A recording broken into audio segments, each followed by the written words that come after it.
Usually I do a lot of flattening out like I do on the hands and then just keep cutting it, but I did a pretty aggressive cut there in the beginning.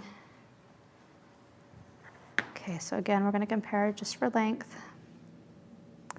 So I do have some space. I can kind of back this up. When I do that, it's going to thicken out these toes, which in this instance, I kind of want that because it was a little bit too thin. But again, notice how flat your foot is when you look at it this way. The toe area is so much flatter than it is at the top where it joins the ankle. So I look at it, think of it as a nice wedge. On this outer side, it's going to go up just a little bit, not nearly as it does on the arch, but it does just a little bit before your foot bones start right there. It's interesting, I actually broke my foot once and couldn't walk for about 3 months, and that was no fun. Wow.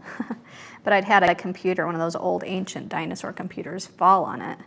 Ouch. And so it had just flattened my foot out so much. Like, you don't realize that your foot is always kind of doing this sort of thing. Like, it's giving you some balance and some shock absorbing going on there. But if you have something flatten it out, it just hurts. Wow. Hurts for one thing. Anyway, so that side, that gives you a little bit of the bounce in your step too on that side. And then everybody usually knows about on the inside of your foot, there's quite a bit of an arch here. So you just kind of pinch it up. Sometimes even just dragging your finger up like that will kind of help. And I'd like to look at that heel, the size, make sure it doesn't get too fat. And right at the back of the heel, it's going to narrow because you've got your Achilles tendon right there.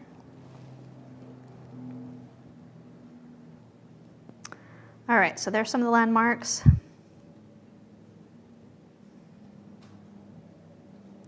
On the outside of the foot, and we don't show it a whole lot on these dolls because it's mostly just the foot rather than the ankle that's showing, but you do have a little bone right here, and it's lower on the outside and it's higher on the inside.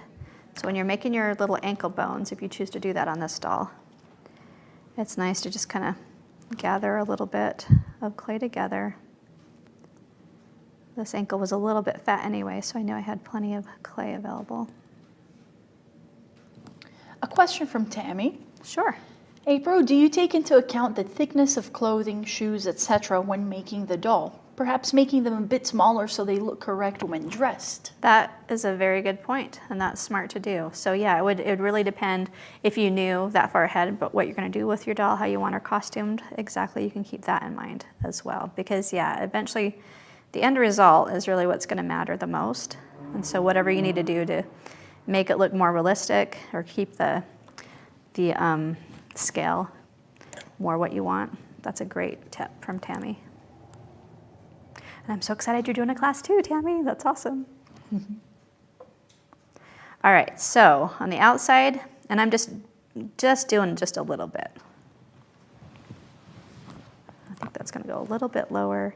And then on the inside, it's quite a bit higher. It's more over about here. Your bone on the outside, your ankle bone, kind of looks like it's more part of the foot, and on the inside, it looks like it's more part of the ankle.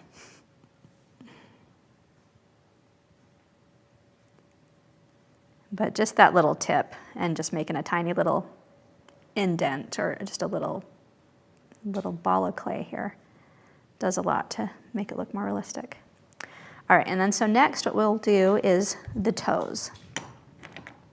Now when I do toes, I like to remember the rule of thirds. And before I start cutting, I'm going to check it with the foot I'm going for right now. Yeah, that's pretty good. Want to make sure I didn't get going on detail work and end up with a foot that's too long. I am going to cut down just a little bit so that pinky toe is not going to be too big. I can pinch it out a little bit more.